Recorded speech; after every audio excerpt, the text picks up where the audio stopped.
Fala pessoal, bem-vindos ao Geografando, canal onde nos utilizamos da geografia para compreender o mundo. Vamos hoje com um assunto importantíssimo: Milton Santos por uma outra globalização do pensamento único à consciência universal, um clássico da geografia, né?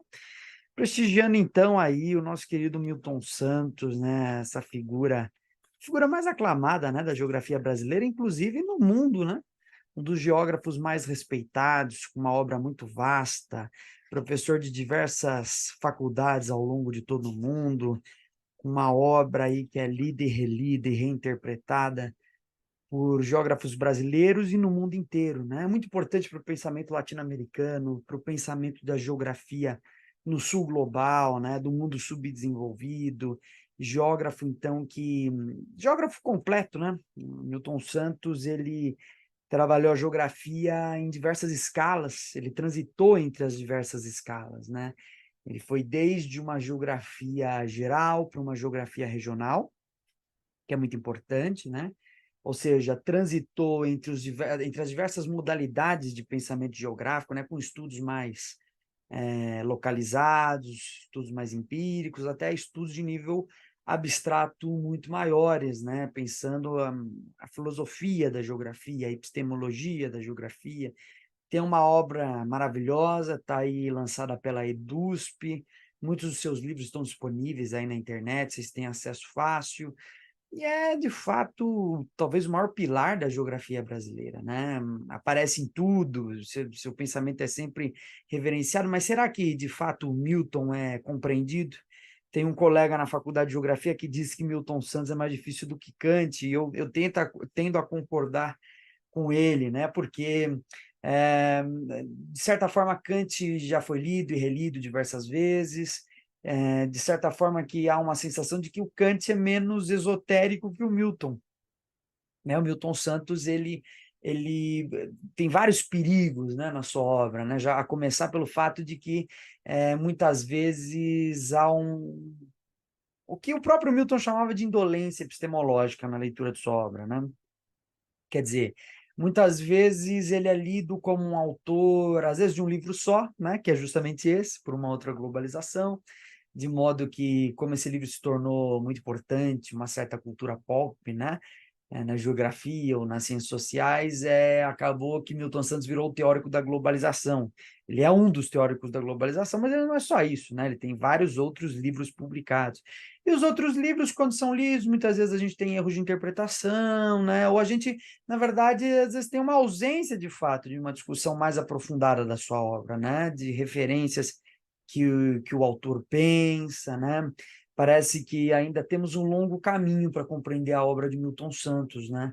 Se ficarmos resumidos a esse trabalho, fica mais fácil, mas a partir de agora vamos tentar. No canal, né, nós já analisamos outros textos do Milton, né? Nós já analisamos Brasil, Território e Sociedade, no século XXI, temos um vídeo falando de um trecho do seu livro, na verdade é um livro escrito em conjunto, e temos também um outro vídeo falando do livro Espaço e Método, que é um livro difícil do Milton, tentamos ali, de certa forma, estabelecer alguns horizontes interpretativos. Então, estamos seguindo uma sequência de estudos da obra, e são estudos fragmentários, né? A gente está olhando trechos da obra do Milton, né? Às vezes isso é mais interessante do que você pegar um vídeo muito generalista, né? De você pegar, mas o que ele quis dizer nesse livro? Em 8 minutos, explicar o que o Milton quis dizer por uma outra globalização. Bom, é possível, né? Mas você não explica a totalidade, você tem um resumo do resumo do resumo. Então, muitas vezes, pegar trechos da obra é mais interessante porque a gente começa a ver com mais profundidade, né? Claro, nós selecionamos também os trechos, né, os capítulos que são geralmente mais basilares e que, portanto, explicam grande parte da obra, né? E, claro, nos vídeos vamos fazendo relações com a obra que nós estamos lendo, com outras publicações do Milton Santos, e é isso, continuaremos fazendo outros vídeos de leitura estrutural a respeito da obra desse geógrafo brasileiro que é tão importante, não só para a geografia, mas para o pensamento latino-americano, para o pensamento do sul global, para o pensamento do mundo, né? Milton transcende muito as fronteiras da geografia, um filósofo, um geógrafo, um historiador, um cientista social, importante para todas essas áreas e outras mais. e por isso sua obra é tão lida. Hoje, então, me rendi. Vamos estudar seu livro mais famoso, né? Bom, estudar esse livro traz algumas questões. Primeiro, por ser um livro muito famoso, já é um livro, de certa forma, um pouco conhecido. Mas justamente por ser um livro famoso, acho que ele tem a capacidade de despertar mais a curiosidade, por um lado, e, de outro lado, de despertar uma espécie de, às vezes até mesmo de dificuldade, por falta de chaves interpretativas, né? Ou seja, é um livro muito lido e, às vezes, ele não é lido da maneira apropriada. E, por ser justamente muito lido, a gente precisa justamente dessas chaves interpretativas para que a gente não leia de uma maneira a deixar em aberto o que nós estamos discutindo, né? Para que a gente não leia de uma maneira que provoque confusões, e é justamente isso que vamos tentar fazer hoje. Hoje vamos ler, na verdade, o segundo capítulo do livro, Por uma Outra Globalização, né? No primeiro capítulo, na verdade, ele faz uma apresentação geral, né? O tema, né? Introdução geral, e ele conta um pouco sobre aquela classificação já muito conhecida, né? A globalização como fábula, né? Inclusive, esse termo globalização como fábula, né? Ele retira da obra da Maria da Conceição Tavares, né? Ou seja, na verdade, um texto dela que é chamado Destruição Não Criadora, de 99, né? Então, a globalização com fábula é aquela globalização tal como a mídia, no geral, nos faz crer que seja, né? É uma fábula, uma mentira, né? O processo de integração global, a aldeia global, né? A possibilidade do aumento da comunicação, a possibilidade de que o mundo se integre segundo valores mais justos, né? A possibilidade de crescimento econômico, a globalização com fábula. A globalização com perversidade é a globalização tal como ela é. Ela escancarada, ela nua, com seus processos contraditórios, com seus processos de dominação, com seus processos de aumento de desigualdade social, por aí vai, né? E a globalização com possibilidade, que é o tema do qual o professor Milton Santos se ocupa no final do livro, é justamente essa globalização que pode ocorrer, que pode ser construída. É muito interessante, o professor Milton Santos trabalha muitas vezes segundo esses modelos, essa espécie de projeção de ideias, de elaboração de futuro, que é um exercício interessante, né? O que poderia ser. Exercício que, por exemplo, ele faz quando ele, lá no livro Pensando o Espaço do Homem, também no último capítulo, ele pensa como seria a transição para uma sociedade socialista. Vamos pensar como uma sociedade poderia se transformar, o que iria substituir o quê, né? E por aí vai. Então, aqui também é uma espécie de análise de conjuntura projetando um futuro, né? A globalização como possibilidade. Dadas as possibilidades técnicas, o que nós podemos construir com uma globalização de fato humana? É isso que o Milton está pensando, então, no final do livro e também com perspectiva ao longo de todas as suas discussões. Então, isso já é mais conhecido, isso daí a gente vê até no ensino médio. Tá? Hoje a gente vai ver o quê? O capítulo 2, a produção da globalização. Nós vamos ver, então, essa globalização, né, tal como ela surge, essa globalização nua, né? Aqui ele está mais analisando essa globalização com perversidade. Essa globalização, quais são suas características fundamentais? O que explica nessa globalização tal como ela é? Quais são suas bases? Então, é basicamente isso que nós vamos tentar fazer hoje, nesse segundo capítulo, a produção da globalização. Então, vamos lá. Então, capítulo 2, a produção da globalização. Né? Então, como eu disse, aqui o professor Milton vai tentar analisar mais essa globalização com perversidade. Ou seja, a globalização tal como ela é. Então, vamos lá. A globalização é, de certa forma, o ápice do processo de internacionalização do mundo capitalista.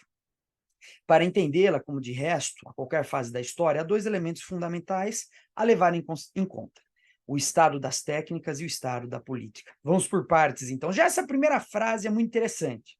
Olha lá, a globalização é, de certa forma, o ápice do processo de internacionalização do mundo capitalista. Vamos lembrar que o professor Milton Santos chegou a definir a globalização como o ápice do processo de imperialismo. É o estágio superior do imperialismo. Né? Então, o professor Milton diz, a globalização não é o imperialismo, mas é o auge do processo de imperialismo. é o ápice do imperialismo, né? E, nesse sentido, ela surge exatamente como esse processo de internacionalização do mundo capitalista. O capitalista, do ponto de vista espacial, ele tem um dado muito interessante. Ele é, de certa forma, caracterizado por uma dialética, uma contradição, que é observada em processos de concentração e expansão. Ele concentra o capital e ele expande as relações capitalistas. Ele concentra o capital porque ele tem centros de gestão. Esses centros eles são internacionalizados, né? Eles se expandem em relação ao mundo, mas eles sempre encontram pontos de concentração. Geralmente são quais? Por exemplo, as grandes cidades. O capital ele se internacionaliza, mas ao mesmo tempo ele se concentra, né? Ou seja, a internacionalização é esse processo duplo, processo caracterizado, por um lado, por expansão, por outro lado, por concentração. O que se expande são as relações sociais capitalistas, que é o modo de produção capitalista, o modo de trabalho assalariado, né? O modo que, regionalmente, inclusive, vai se adaptando, segundo diferentes formas, né? O capitalismo brasileiro ele é de uma forma, o capitalismo em Moçambique é de outra forma, o capitalismo na Índia é de outra forma, na Rússia é de outra forma, na Inglaterra é de outra forma, porque, apesar de o capitalismo ser uma estrutura geral, né, um sistema econômico, em nível geral, que apresenta certas abstrações, trabalho assalariado, né, relação de capital, em nível regional ele toma diferentes formas, né? Então, ele é caracterizado por esse processo de internacionalização, de expansão das relações capitalistas, ao mesmo tempo que ele concentra em certos pontos do território esse capital, né? Geralmente em grandes centros urbanos, grandes centros de decisão. E hoje, com a transnacionalização das empresas, a gente vê esse processo de internacionalização também somado à concentração, ao que o Milton, por exemplo, chamava de mais-valia mundial, né? Nós já vamos chegar nisso. Mas, basicamente, essa internacionalização do capitalismo é um processo espacial de expansão desse capitalismo, que é verificado desde, pelo menos, né, o século XV, XVI, quando a gente tem o processo das grandes navegações. Na verdade, a gente poderia dizer que há uma expansão, né, se a gente considerar a partir, né, do mercantilismo, já uma expansão localizada ali na Europa, né, que vai atingindo o restante do nosso planeta. Então, o ápice do processo de internacionalização é isso, esse processo, né, de internacionalização, processo que é de começar essa internacionalização, que começou lá no século XV, XVI, ele chega no seu ápice, então, com a globalização aqui no século XXI. Né? Então, lá, para entendê-la, como de resto, a qualquer fase da história, há dois elementos fundamentais a levar em conta, o estado das técnicas e o estado da política. Né? O Milton nunca separou essas duas coisas, né? O que já nos leva a pensar o próximo parágrafo. Há uma tendência a separar uma coisa da outra. Daí muitas interpretações da história a partir das técnicas, e, por outro lado, interpretações da história a partir da política. Ou seja, eu posso pensar a história a partir da técnica, né? Como as inovações técnicas, a revolução industrial, o desenvolvimento agrícola, o desenvolvimento das indústrias, dos bancos, né? Nos levou a uma série de modificações históricas, ou a partir da política, né, com uma série de eventos políticos, né, de transições políticas, de revoluções, levaram à nossa situação atual. Né? Na realidade, nunca houve na história humana separação entre as duas coisas. As técnicas são oferecidas como um sistema e realizadas combinadamente através do trabalho e das formas de escolha dos momentos e dos lugares de seu uso. É isso que faz a história. Então, ó, trecho aí meio imbricado, vamos lá. As técnicas, vamos lembrar também que o Milton ele vai definir técnica com uma concepção mais ampla, né? Não confundir técnica com simplesmente um modo de produção, ou entender técnica como com ferramenta de produção. Né? E isso seria uma interpretação equivocada, né? Pensar, não, a técnica é o quê? É o arado, é a máquina a vapor. Ele não está falando só das máquinas quando ele fala de técnica. Técnicas são organizações no interior de modelos de trabalho, de modos de produção. Então, não é simplesmente a ferramenta, certo? É o modo como eu me organizo para utilizar essas ferramentas. Por exemplo, o Taylorismo é uma técnica da produção, certo? Taylorismo, a administração industrial das empresas, aquela administração científica da indústria, aquilo é uma técnica, né? Não vamos confundir só com a ferramenta. Então, lá, na realidade, nunca houve na história humana a separação entre as duas coisas. As técnicas são oferecidas como um sistema, né, e realizadas combinadamente através do trabalho, e das formas de escolha dos momentos e dos lugares de seu uso. Então, a técnica ela funciona num sistema. O Milton é um pensador que recorrentemente vai trazer a noção de sistema ou a noção de estrutura. Muitas vezes essas duas noções, elas acabam se confundindo, né? Estrutura e sistema. Muitas vezes elas são utilizadas como sinônimo. Dali uma diferença ou outra, a gente poderia até diferenciar uma coisa da outra, tudo bem, existe autores que a gente poderia trabalhar de um lado teoria do sistema, teoria do estruturalismo, tudo bem. Mas, no geral, a gente poderia caracterizar um sistema, como a gente está pensando aqui no Milton, como uma relação entre elementos. Então, eu tenho diversos elementos e esses elementos mantêm uma relação. Não é? Quer dizer, eu tenho o elemento A, o elemento B, o elemento C e o elemento D. Como é um sistema, a partir do momento que eu movo qualquer uma dessas peças, dessas engrenagens, desses elementos, eu modifico o meu sistema, como num efeito dominar. Então, se eu movo A, eu estou movendo A em relação a B, C e D. Portanto, não só A se transformou, mas o sistema inteiro se transformou. Porque A está agora diferente em relação a B, C e D, e eu considero essa teoria a partir não só dos elementos separados, mas da posição entre esses elementos. Então, se A se modifica, eu modifico todos os outros, porque A se separar de B é como se B também se separasse de A. Né? Vamos pensar aí que mudando um elemento, mudando a posição, eu mudo necessariamente a relação nessa estrutura. Então, isso é um primeiro ponto. Um segundo é que um sistema, ele geralmente é trabalhado a partir de uma dada evolução. Ou seja, há uma espécie, quase que um pensamento teleológico, né? Mas não vamos nos render a esse tipo de concepção, né? Mas uma finalidade, né? Uma finalidade no sentido de um movimento, né? Mais interessante do que finalidade é pensar no sentido de movimento. A, B, C e D se movimentam, né, se articulam num determinado caminho. Então, quando a gente pensa aqui um sistema de técnicas, que dentro da sociedade capitalista eu tenho uma articulação dessas técnicas. Essas técnicas não surgem como algo separado, elas surgem como algo que se comunica. Né? Essas técnicas, quando eu penso exatamente no sentido fora de um sistema, eu não percebo que, na totalidade, as técnicas elas são elementos políticos. Né? Elas são exercidas politicamente. A decisão dessas técnicas é um exercício da política, a decisão de onde utilizá-las, como utilizá-las. O desenvolvimento dessas técnicas são decisões políticas, são resultados de um debate político, né? De um desenvolver político. Então, as técnicas são oferecidas como num sistema e realizadas combinadamente, então elas atuam em conjunto, através do trabalho. Trabalho, vamos lembrar aqui que a concepção marxista de trabalho, que é uma concepção que o Milton também trabalha muito, é a concepção de transformação da natureza, né? Trabalhar é atribuir valor através da transformação da natureza, né? Então, realizadas combinadamente através do trabalho e das formas de escolha, dos momentos e dos lugares de seu uso. Vejam aí, momentos e lugares de seu uso. Momentos, tempo, lugar, espaço. Essas técnicas, realizadas no sistema, através do trabalho, são utilizadas segundo diferentes tempos e espaços. Né? Ou seja, trata-se de uma decisão política. Né? Essas técnicas, então, elas vão ser selecionadas de acordo com tempo e espaço. Isso nos revela as possibilidades do seu uso. Qual é a possibilidade do uso técnico no século XXI no Brasil, ou na França, ou na Inglaterra? As empresas hegemônicas trabalham com um conjunto de técnicas, né? Mas nem sempre todas estão disponíveis à decisão política. E cada uma esse sistema de técnicas, ele surge, então, num tempo, num espaço que não é homogêneo.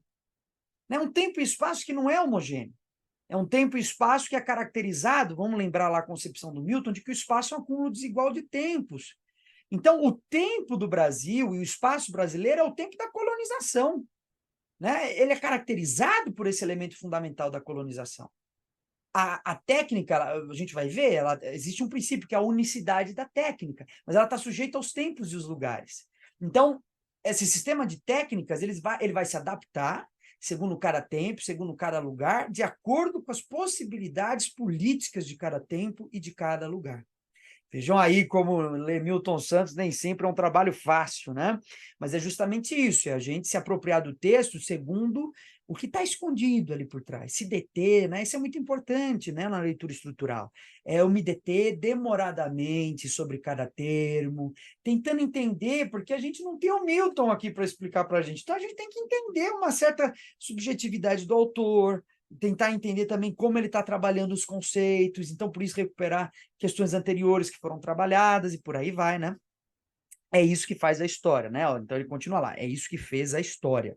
A história, então, seria um conjunto de técnicas, né, relacionadas a partir de um sistema, realizadas através de um trabalho, que estariam de acordo com a escolha. Então, quando ele fala aqui formas de escolha dos momentos e dos lugares, ele está falando da política. Forma de escolha é uma atividade da política, a política que vai pensar em como utilizar. Como eu utilizo esses sistemas técnicos, né? Como que eu utilizo? É uma decisão política. Isso, então, que fez a história, né?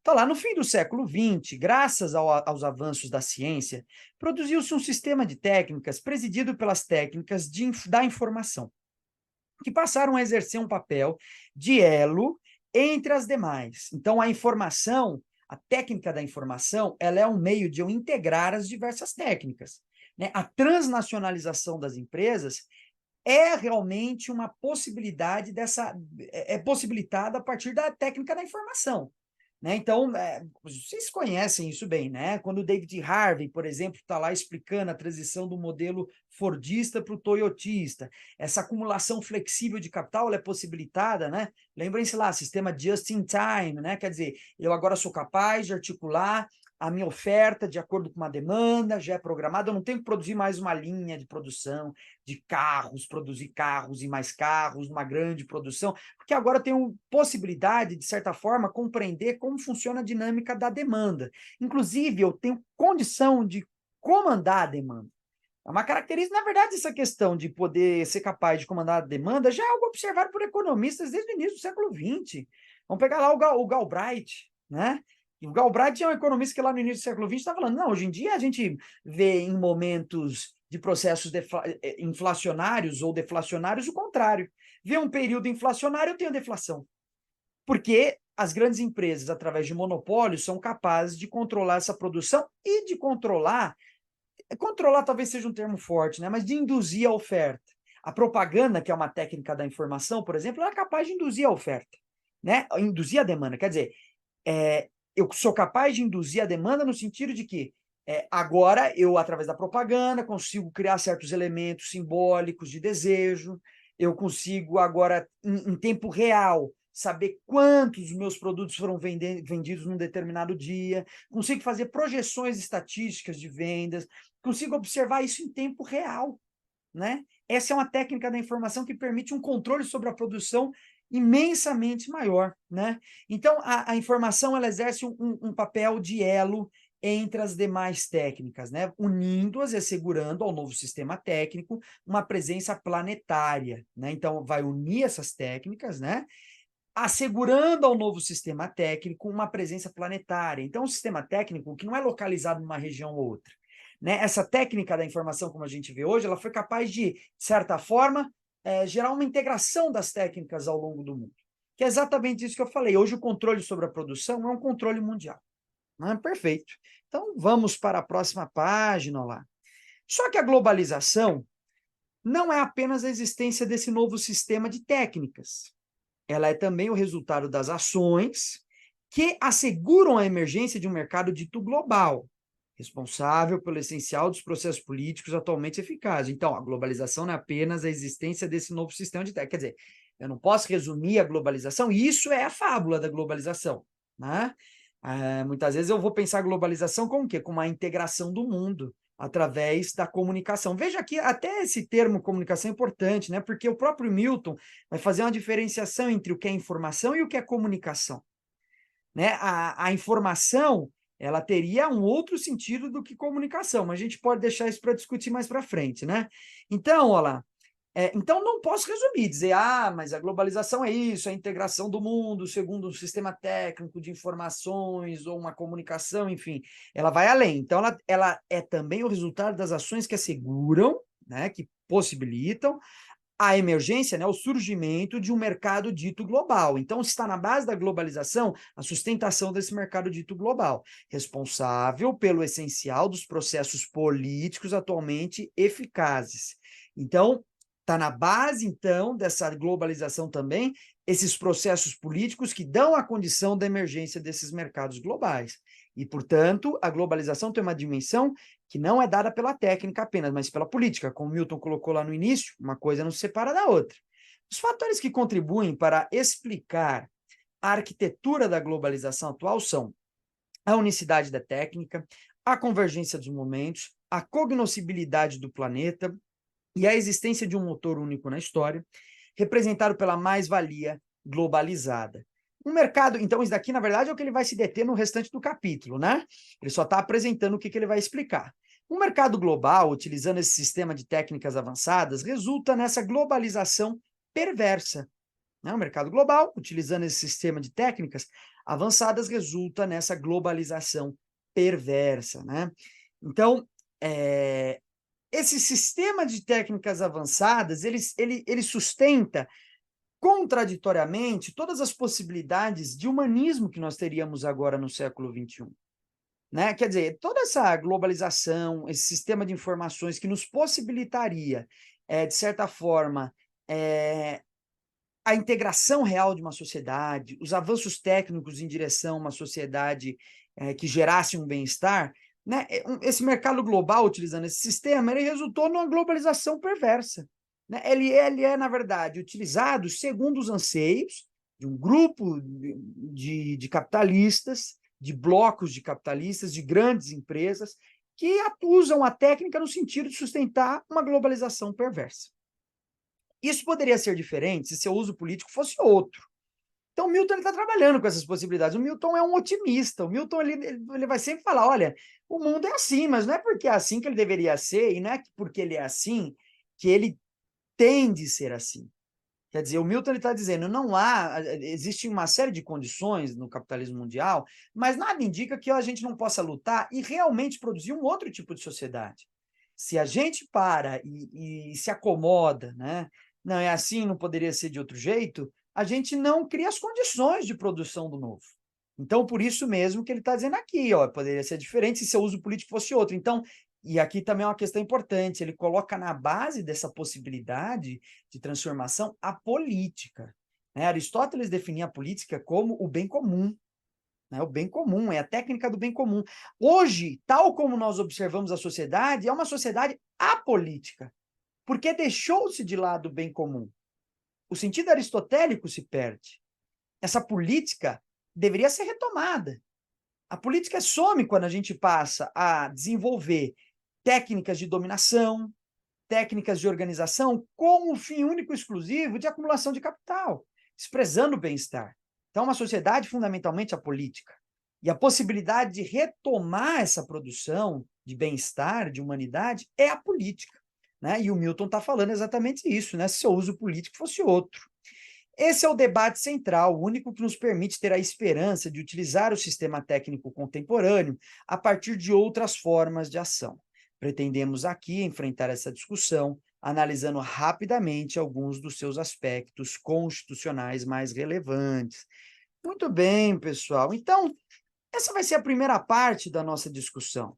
Né? Eu vou agora, a partir de então, a gente vai começar a ver cada um desses tópicos separadamente. Né? Vamos tentar trabalhar num sistema de vídeos mais curtos, que garantam, talvez, uma melhor apropriação dos temas, né? Então, faremos agora uma série de discussões sobre o Milton Santos, né? Depois, então, próximo vídeo, a gente discute a unicidade da técnica, depois a convergência dos momentos, o motor único, a cognoscibilidade do planeta, um período que é uma crise, e assim nós finalizamos o segundo capítulo, né? Alguns vídeos a gente pode, então, se deter em 2 temas, né? Os mais curtos, em outros a gente tenta, né, os mais importantes, focar.